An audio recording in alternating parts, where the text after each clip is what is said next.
안녕하세요. 장애인 운전재활센터입니다. 학과시험 대비 동영상 강의 오늘 13차시입니다. 자, 오늘 배우실 내용은요, 회전교차로, 철길, 건널목, 그리고 제한 속도와 관련된 문제를 풀어보겠습니다.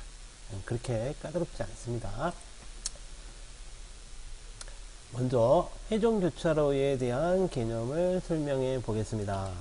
자, 회전교차로란 말 그대로 회전이 가능한 도로로, 도로 교차로 중앙에 원형으로 된, 특이하죠, 교통섬이라는 게 있습니다. 교통섬.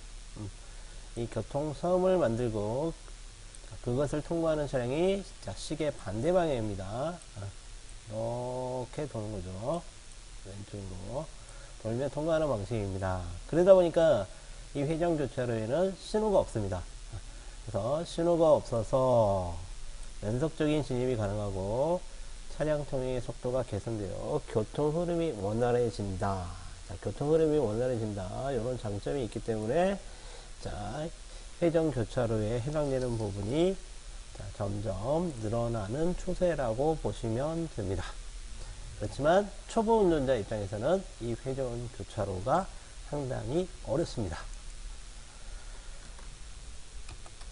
그 다음에 두 번째, 철길 건널목입니다. 철길 건널목.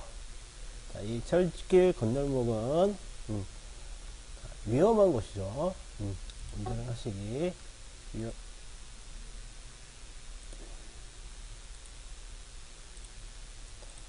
자, 철길 건널목에서 다시 녹화합니다. 자, 두 번째 살펴볼 개념은요, 철길 건널목입니다. 철길 건널목. 자, 이 철길 건널목 앞에서 일시 정지합니다. 일단은 철길 건널목에는 기차가 다닐 수 있으니까 일시 정지하여 안전한지 확인하는 게 중요합니다. 그렇지만 신호기가 있습니다. 신호등, 차단기가 내려오고 그다음에 정지 신호가 나오는 신호기에 따르는 경우는 정지 않고 통과할 수 있습니다. 그 다음에 3번 이런 거는 상식적으로 아시죠? 차단기가 내려져 있거나 내려지려고 하는 경우에는 통과해서는 안 된다, 들어가서는 안 된다. 그 다음에 건널목을 통과하다가 고장등의 사유로 건널목 안에서 차를 운행할 수 없다. 그러면 이제 즉시 승객을 대피시킨다. 그 다음에 경찰 공무원에게 사실을 알린다. 그 다음에 옛날 수동차가 있을 때는 철길 건널목을 통과할 때는 기아를 변속하지 않는다. 이런 조항이 있었습니다. 자, 회전교차로와 관계된 문제를 하나씩 풀어보겠습니다. 회전교차로 통행 방법. 자, 1번 신속하게 진입한다. 그 다음에 반드시 비상전멸등을 켜고 그러면 들어갈 때마다 켜야 된다는 얘기인데, 자, 이것도 문제가 있습니다. 그 다음에 진입하는 자동차는 회전한 중인 자동차에 양보해야 된다. 자, 요게 두 개 보면 진입하는 차, 이미 회전 중인 차, 둘 중에 어떤 자동차가 우선순위 있을까요? 자, 우리 교차로 통행 부분에서 보면 직진이 우선순위가 아니라 먼저 선 진입한 차가 우선순위가 있다고 했어요. 그래서 이미 이것도 역시 회전하는 차가 우선순위가 있습니다. 그러니까 진입하는 차가 양보를 해야 되는 게 맞습니다. 그 다음에 4번은 시계 방향이 아니라 반시계 방향이라고 얘기했습니다. 그래서 3번이 정답입니다. 그 다음에 422번입니다. 자, 회전교차로 설치가 필요한 거, 회전교치 설치가 필요한 거. 자, 1번. 자, 1번에 보니까 직진하거나 회전하는 자동차에 의한 사고가 빈번한 거. 이 사고가 빈번한 곳에 회전교차를 설치하면 아마 사고율이 조금 더 늘어나지 않을까 싶습니다. 제가 전문가는 아니지만. 그 다음에 2번. 하나 이상의 접근로가 편도 3차로 이상. 편도 3차로면 비교적 넓은 도로거든요. 자, 이 비교적 넓은 곳에 회전교차를 설치하면 오히려 교통체증을 유발할 수 있습니다. 그 다음에 교통량 수준이 처리 용량을 초과하는 거. 그러면 이 회전교차로에 많은 차가 몰리게 되겠죠. 그래서 이것도 문제가 됩니다. 그 다음에 신호 연동이 필요한 구간 중 신호 교차로면 연동 효과가 감소되는 것. 신호등이 있는 교차로면 오히려 신호등이 서로 이렇게 연결되어 있는 부분에 효과가 감소된다는 얘기는 결국 신호등 하나를 없애는 게 좋겠죠. 신호등 하나가 없는 게 좋겠죠. 없앤다는 표현을 썼지만 이제 그런 곳에는 회전교차로를 설치하는 것이 훨씬 더 낫습니다. 왜냐하면 신호 대기 시간이 많이 줄기 때문에 교통의 원활한 소통을 목적으로 만들어지는 게 회전교차로이기 때문에 그렇습니다. 자, 그 다음에 423번입니다. 자, 회전교차로에 대한 설명입니다. 계속 비슷한 이야기가 나옵니다. 자, 회전교차로의 기본 운영 원리는 규제다. 규제하기 위해서 그렇다. 그렇습니까? 자, 회전교차로 내 여유 공간이 있을 때까지 양보선에 대기해야 된다. 왜? 회전하는 차가 우선순위가 있으니까 양보선에 대기하면서 회전하는 차가 없으면 공간이 있으면 들어갈 수 있는 거죠. 그 다음에 신호등 설치로 진입 차량을 유도하여 교차로 내 교통량을 처리한다. 자, 회전교차로는 원칙적으로 신호등을 설치하지 않는 게 좋습니다. 그 다음에 회전 중에 있는 차는 진입하는 차량에 양보해야 된다. 회전 중에 있는 차가 우선순위가 있다 그랬습니다. 자, 그래서 2번이 정답입니다. 그 다음에 424번입니다. 자, 요게 회전교차로입니다. 가운데 있는 요 부분이 교통섬이 되겠죠. 그리고 요렇게 이런 식으로 반시계 방향으로 돕니다. 자, 여기 보시면 주변에 보시면 신호등이 없습니다. 자, 이거는 이미 회전 중인 차고요. 요거는 진입하려는 차고, 요 차도 진입하려는 차입니다. 자, 요거는 회전을 마치고 빠져나가는 차라고 볼 수 있습니다. 자, 1번 회전하는 차량이 우선이다. 맞죠? 이미 회전 중인 차가 우선입니다. 차량이 양보한다.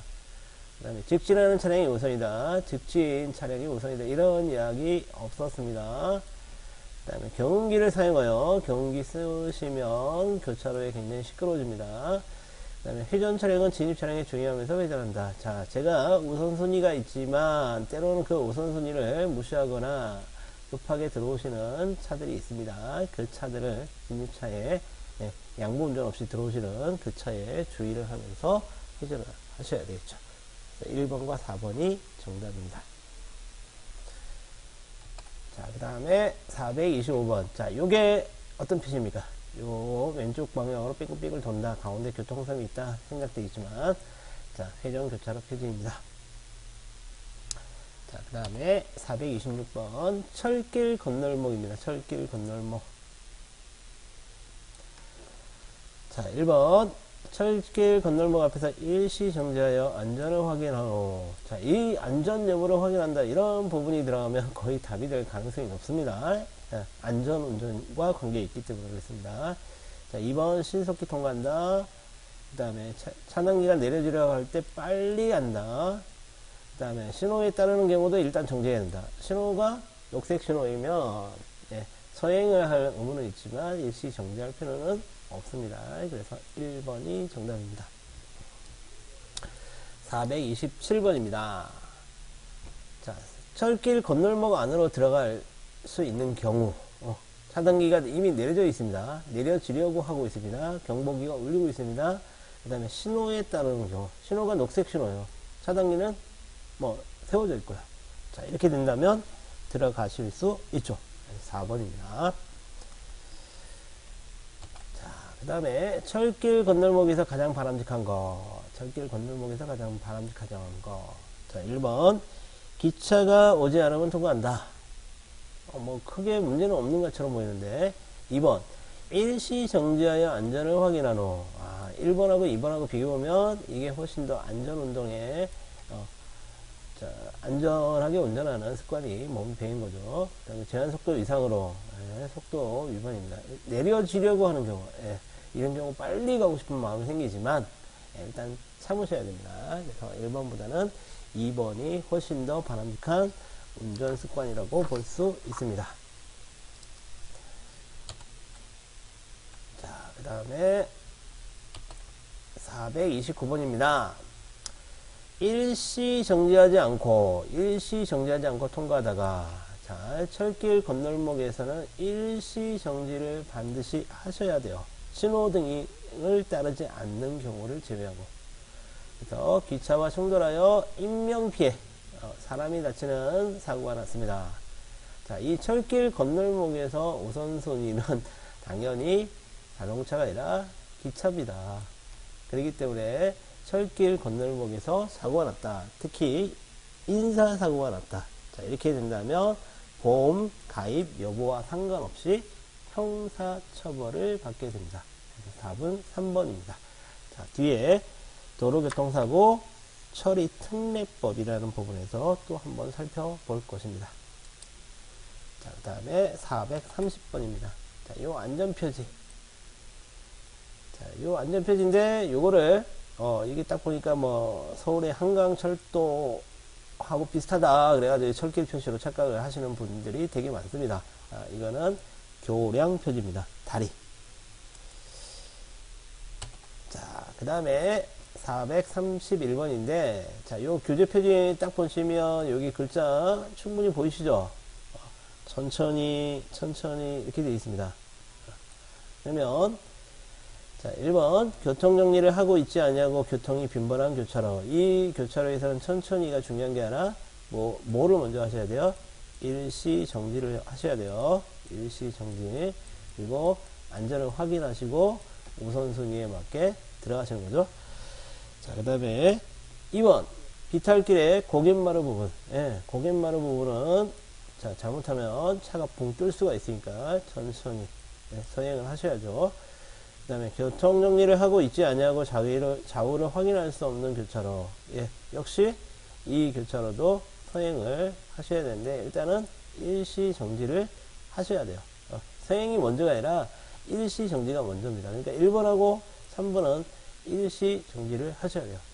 그 다음에 4번 신호기가 없는 철길 건널목. 역시 일시 정지해서 안전을 확인하시는 게 목적이죠. 먼저죠. 자, 그러니까 2번이 정답입니다. 자, 그 다음에 423번. 자, 요 표시가 어떤 표시일까요? 예, 같이 빨간색이니까 잘 안 보네요. 자, 이 표시는 철길 표시입니다. 자, 1번 신호기에 진행신호가 있을 때 진행신호 녹색 신호가 떴습니다. 차단기는 올려져 있고요. 그럴 때 빨리 가는 게 아니라 서서히 진입한다. 상당히 좋죠. 그 다음에 2번에 보면 내려가고 있을 때 신속히 안 되고요. 열려 있을 때 신속히 아닙니다. 그 다음에 기아를 자주 바꿔가면, 자, 과거에 수동차 지금도 물론 있습니다. 자, 기아 변속을 하시면 안 됩니다. 예, 시동이 꺼져가지고 멈출 수가 있기 때문에 그렇습니다. 그래서 1번이 제일 좋은 문제라고 보면 됩니다. 정답입니다. 그 다음에 433번입니다. 자, 신호에 따라 교차로에 진입하려는데 경찰 공무원이 정지하라고 그랬어요. 신호는 녹색인데 경찰 공무원이 수도. 자, 이렇게 되면 어떻게 하셔야 돼요? 신호가 서로 다르잖아요. 그렇지만 그때는 경찰 공무원이 우선권이 있습니다. 그래서 자, 1번 정지선에 정지하셔야 됩니다. 자, 그 다음에 다음으로 속도와 관계된 문제를 보셔야 됩니다. 속도. 자, 안전표지가 지정하는 속도가 있고요. 자, 안전표지가 지정하는 속도가 있고, 그 다음에 법정 속도가 있습니다. 자, 모든 도로에 속도를 다 표시할 수 없기 때문에 법으로 규정해 놓은 속도를 법정 속도라고 합니다. 자, 그렇지만 도로의 상황에 따라서 자, 별도의 속도가 지정되어 있는 경우가 있습니다. 아, 이 도로 보니까 사람들이 사고를 많이 내는 도로더라. 과속을 하면 위험하겠다. 그러면 속도를 제한하는 안전표지가 붙죠. 자, 이렇게 두 가지 상황이 있는데 자, 보통은 법정 속도를 따르지만 안전표지가 있으면 안전표지가 지정하는 속도를 준수를 하셔야 돼요. 예. 자, 법정 속도는 80km인데 안전속도가 60km로 되어 있으면 이 안전표지가 지정하는 속도를 먼저 준수를 하셔야 됩니다. 자, 일단은 법정 속도를 한번 보겠습니다. 자, 일반 도로에서의 속도. 자, 1차로는 평균적으로 60km다. 2차로 이상이다. 80이다. 굉장히 단순하고 심플한 그런 규정이죠. 뭐 30km다, 40km다, 50km다 뭐 이런 자세한 규정이 없습니다. 1차로 이상 60, 2차로 이상 80. 예, 이게 법정 속도입니다. 자, 법정 속도 중에, 자, 자동차 전용 도로나, 자, 이 자동차 전용 도로에서는 자동차의 고속 주행을 위해서 만들어진 거죠. 그러니까 최고 속도는 90, 최저 속도가 30. 특이한 거는 최저 속도가 있다는 게 특이합니다. 고속도로와 마찬가지로. 자, 그 다음에, 자, 이상기후가 있을 때입니다. 이상기후. 자, 그때는 아무래도 눈이나 비가 올 때, 그때는 감속을 하셔야죠. 그래서 비가 내려 노면에 습기가 있을 때, 또는, 자, 눈이 20mm 미만이 쌓여있을 때는 20% 정도를 감속을 하는 게 맞습니다. 그 다음에 폭우나 안개 등으로 가시거리가 100m가 안 됩니다. 100m가 안 되면 굉장히 짧습니다. 그럴 때, 그 다음에 얼었을 때, 그 다음에 20cm 이상 내렸을 때, 자, 이럴 때는 50% 정도를 감속을 하셔야 돼요.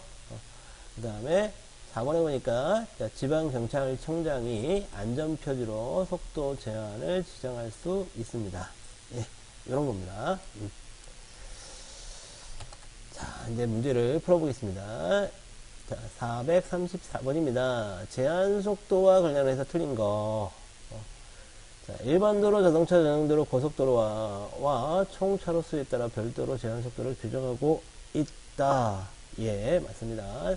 차로가 아까 일반도로 보셨죠? 1차로면 60, 2차로 이상이면 80. 자, 그 다음에 일반도로에서는 최저 속도 제한이 없습니다. 예, 맞습니다. 그 다음에 이상기후 시에는 감속을 해야 됩니다. 그 다음에 4번 가변형 속도 제한 표지로 정한 최고 속도와 그 밖에 안전 표지로 정한 최고 속도가 다를 경우 이때는 가변형 변화입니다. 가변형 속도 제한 표지가 더 우선순위가 있습니다. 특이한 경우입니다. 자, 4번입니다. 그 다음에 435번입니다. 자, 속도가 높아질수록 1번에 교통사고의 위험이 커짐에 따라 과속을 억제하려는 것이다. 맞죠? 그 다음에 전용도로, 자동차 전용도로, 고속도로 최저 속도를 제한하고 있는 거 맞습니다. 그 다음에 경찰청장, 지방경찰청장의 원활한 소통을 위해 별도로 속도를 제한할 수 있죠. 그 다음에 4번에 고속도로. 자, 고속도로는 누가 하냐면, 이 경찰청장이 합니다. 그 다음에 고속도로를 제외한 도로는 지방경찰청장이 합니다. 순서가 바뀌었죠. 그래서 4번이 정답입니다. 자, 그 다음에 436번입니다. 상당히 민감한 문제죠. 자, 무인 단속 장비. 제한 속도 위반으로 단속된 경우가 있어요. 제한 속도 위반으로, 단속됐습니다. 자, 1번 차종과 속도와 관계없이 동일한 범칙과 과태료가 부과된다. 자, 이렇게 되면 문제가 되겠죠. 차종과 속도에 따라서 과태료의 차등이 있습니다. 또 예를 들어 가지고 시속 20km를 초과한 경우와 60km를 초과한 경우 똑같으면 기왕이면 어차피 오겠는데 그러면서 그냥 더 과속할 수도 있잖아요. 자, 그 다음에 2번 과태료와 별도로 별점 처분도 받게 된다. 예, 과태료만 나오는 경우가 있고 벌점이 나오는 경우도 있습니다. 그 다음에 위반 행위를 한 운전자가 밝혀진 경우에는 과태료 처분을 받게 된다. 운전자가 밝혀지지 않으면 차주한테 과태료가 나갑니다. 그 다음에 4번 기한 내에 납부하지 않을 경우 77%의 가상금이 부과된다. 예, 맞습니다. 속도 위반의 경우는 뭐 20km를 제한 속도를 20km 초과했느냐, 자 40km를 초과했느냐, 60km 이상을 초과했느냐에 따라서 과태료와 범칙금의 종류가 전부 다 다릅니다. 그래서 4번입니다. 자, 그 다음에 437번입니다. 자, 편도 2차로입니다. 편도 2차로. 그러면 자, 아까 살펴보셨죠? 80km입니다. 80km. 자, 그 다음에 자동차 전용도로입니다. 자, 외우시는 거는 뭐 90km냐, 100km냐, 110km냐. 자, 그거보다는 최저 속도를 외우시는 게 더 편합니다. 그래서, 자, 3번이 정답입니다. 자, 그 다음에 자, 주행 중 가속 페달에서 발을 떼거나, 자, 이거는 오토 차량의 경우입니다. 그 다음에 저단으로 기어를, 이건 수동 차량의 경우입니다. 자, 이렇게 해서 브레이크를 밟지 않아도 속도를 줄이는, 자, 브레이크, 운전 방법. 자, 요 운전 방법을 엔진 브레이크라 얘기합니다. 자, 아무래도 오토 차량보다는 수동 차량이 엔진 브레이크 효과가 조금 더 큽니다. 자, 그 다음에 440번 문제입니다. 자, 신호 위반이 되는 경우 어떻게 되면 신호 위반이 될까요? 자, 1번. 자, 정지선을 초과하여 정지했습니다. 자, 신호등이 있고 정지선인데 정지선을 넘어가서 자, 정지했다. 그러면 일단은 정지선을 넘어갔으니까 교차로 통행 방법 위반이면서 신호 위반을 하신 거죠. 그 다음에 황색 신호 시 교차로에 진입했다. 자, 이게 제일 애매한 부분입니다. 자, 그렇지만 황색 신호는 주의 신호이기 때문에 자, 정지선 앞에 역시 마찬가지로 적색과 마찬가지로 쓰셔야 됩니다. 면허 시험 치실 때 이 부분에서 제일 문제가 됩니다. 그 다음에 요거는 3번에 보니까 황색 전멸입니다. 서행이죠. 그 다음에 적색 전멸입니다. 이거는 일시 정지입니다. 그러니까 3번과 4번은 신호 위반은 아닙니다. 그래서 1번, 2번이 신호 위반이 됩니다. 441번입니다. 차로를 구분하는 차선에 대한 설명이다. 맞는 거 두 가지. 자, 실선과 점선이 병행하는 거. 한쪽은 실선, 한쪽은 점선. 자, 경우 실선 방향에서 이쪽에서 이쪽 안 되죠. 변경이 불가능하다. 맞습니다. 그 다음에 실선과 점선이 병행하는 경우 실선에서 점선으로 안 됩니다. 다 가능하다고 했으니까 틀렸습니다. 그 다음에 점선에서 실선, 이 점선 부분에서 실선은 불가능이 아니라 가능입니다. 그래서 1번과 4번이 정답입니다. 자, 442번입니다. 자, 승용차가 해당 도로에서 법정 속도를 위반하여 운전하고 있다. 자, 법정 속도를 위반하고 있다고 합니다. 자, 어떤 경우일까요? 자, 1번 편도 2차로입니다. 편도 2차로면 몇 킬로까지? 80킬로까지. 근데 85킬로니까 이거 위반한 거 맞죠? 그 다음에 2번 서해안 고속도로. 고속도로입니다. 고속도로는 100km 또는 110km가 제한속도니까 90km. 이건 문제가 없습니다. 그 다음에 자동차 전용도로. 자동차 전용도로는 90km가 제한속도입니다. 그러니까 95km. 자, 역시 속도 위반에 해당되는 거죠. 그 다음에 4번 편도 1차로인 고속도로. 고속도로는 편도 1차로냐 2차로냐 중요하지 않습니다. 물론 2차로 이상 있으면 1차로는 추월차로, 그 다음에 2차로는 주행차로 이렇게 되겠지만 일단 고속도로입니다. 그러니까 75km로 100km가 제한속도니까 또 별도로 안전표지가 없으면 법정속도로 달리는데 자, 그렇게 된다면 속도를 위반한 경우는 1번과 3번이 속도를 위반한 경우가 됩니다. 자, 그리고 443번입니다. 다음 안전표지가 뜻하는 건, 자, 여기 50 이렇게 돼 있죠? 이거는 최고 속도 제한입니다. 자, 그 다음에 444번 444 안전표지 뜻. 자, 이거는 최고 속도 제한 50km로 최고 속도를 제한을 해놨는데 밑에 보니까 해제를 해놨다 그랬죠? 그러니까 최고 속도 제한 요거를 해제한다. 자, 그 다음에 445번. 자, 아까하고 다른 거는 밑에 줄이 하나 꺼져 있습니다. 요거는 최저 속도입니다. 최저 속도. 자, 이거는 최저 속도 제한을 역시 밑에 해제한다는 얘기입니다. 자, 이상으로 회전교차로, 그 다음에 철길 건널목, 그리고 속도, 제한 속도와 관계된 문제를 풀어봤습니다. 이상으로 13차시 강의를 마치겠습니다. 수고하셨습니다.